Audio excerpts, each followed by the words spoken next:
Ouais, je suis. Ouais, bah oui, oui. C'est du romarin, je sais pas si j'ai origan du potager. Je suis pas sûre. Il n'y aura pas assez de monde. Je me demandais si on pouvait venir avec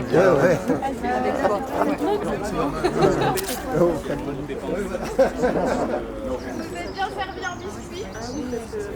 Il en reste, n'hésitez pas. Ça va vous faire l'appétit. Pareil, n'hésitez pas à vous resservir un petit verre avant que ça commence. Un peu de frais.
Comment enterrer un lièvre mort?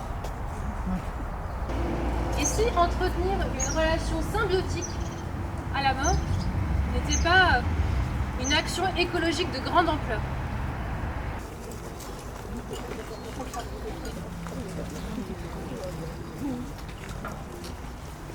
Je vais essayer de pas dépasser. Donc l'arbre à mouchoir du sec est doté de fleurs blanches, si bien que de loin on dirait des mouchoirs. Donc nous pouvons pleurer à son gré.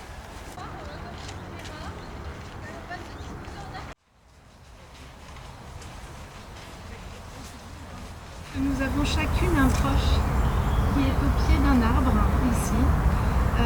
Caroline a son compagnon qui est ici et moi j'ai mon petit garçon qui repose ici au pied d'un arbre.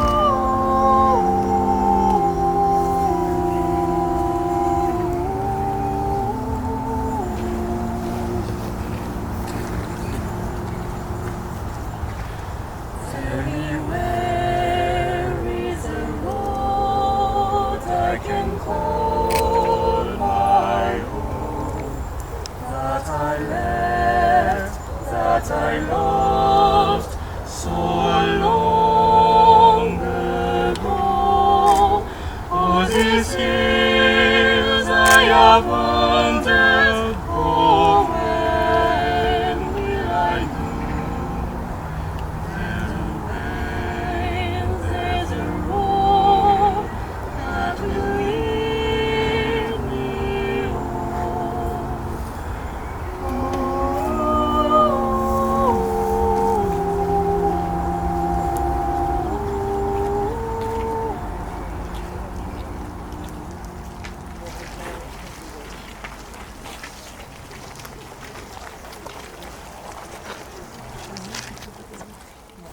Pourquoi ces drapeaux?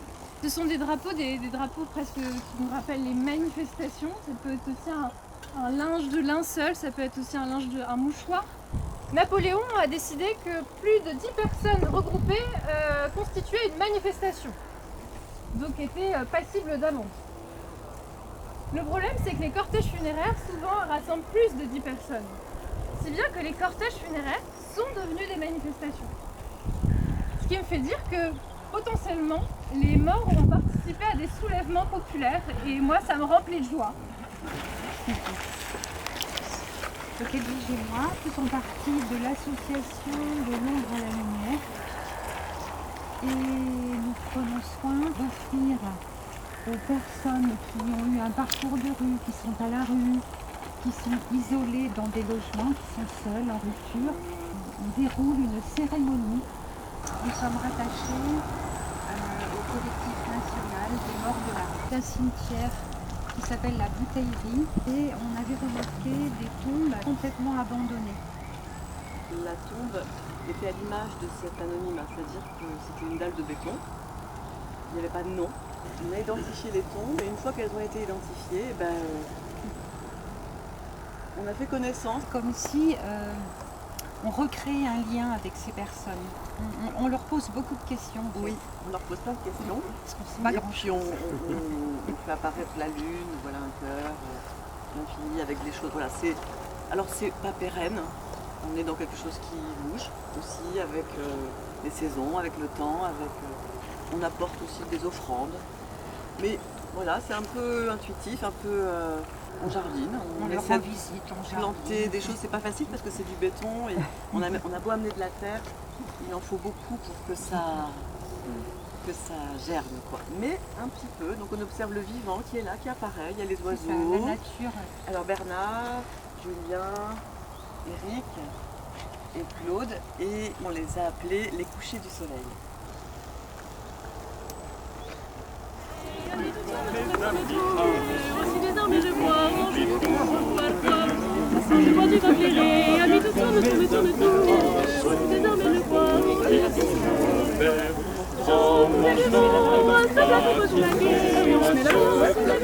L'idée, c'est de dire le nom du barbare ou d'une mort qui vous accompagne ce soir. 1, 2, 3, 7.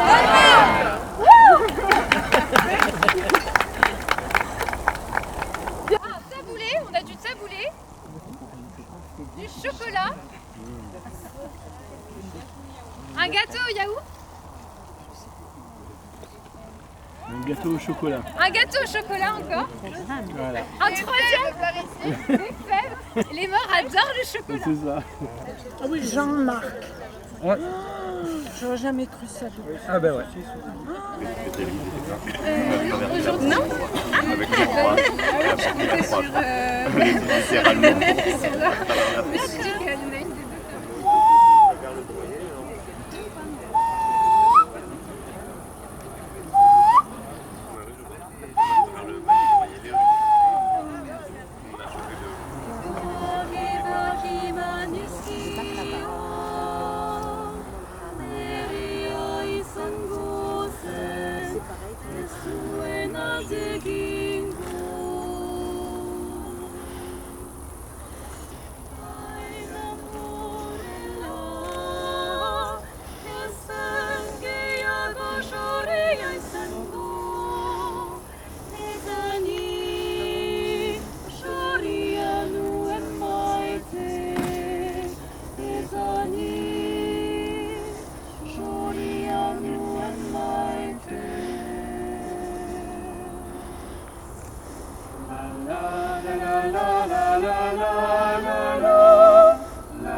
Ce potager se trouve donc à la lisière d'une zone sauvage.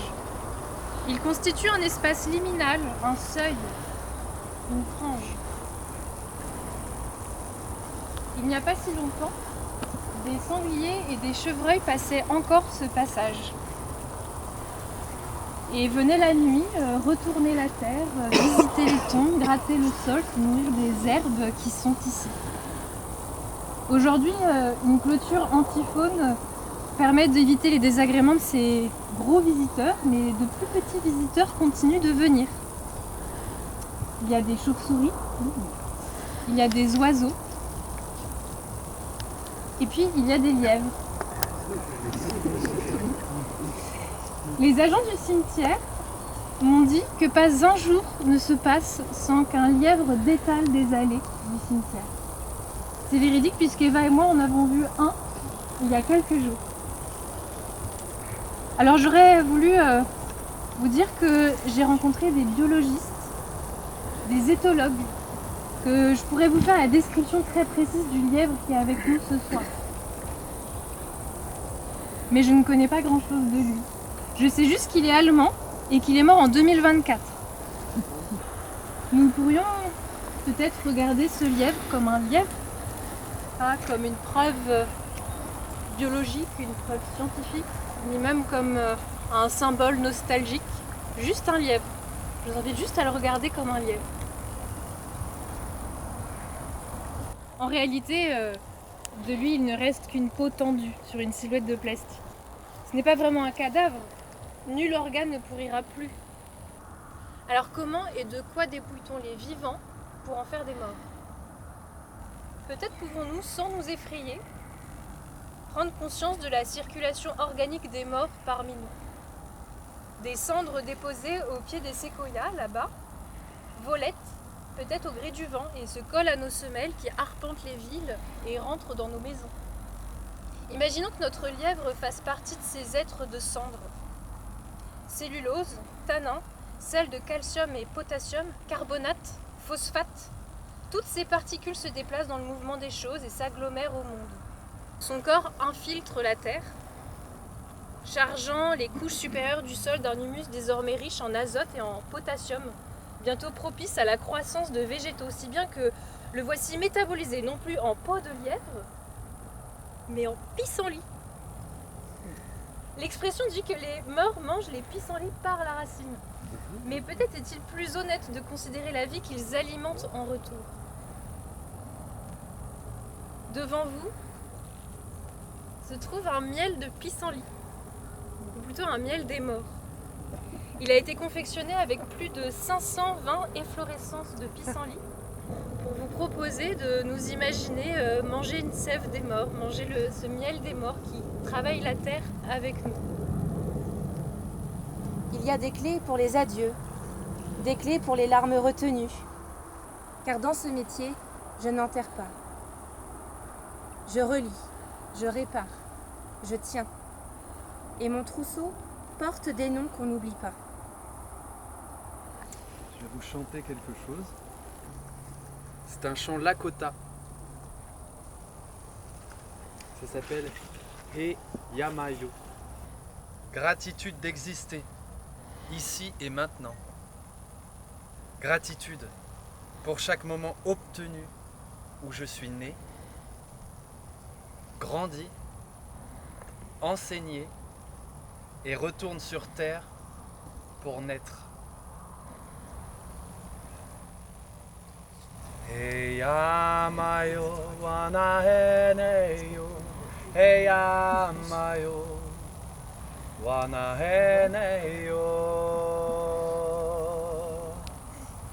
hey Yamayo, wanaheneyo, hey Yamayo, wanaheneyo, hey Yamayo, wanaheneyo, hey Yamayo, wanaheneyo, wahiyayana,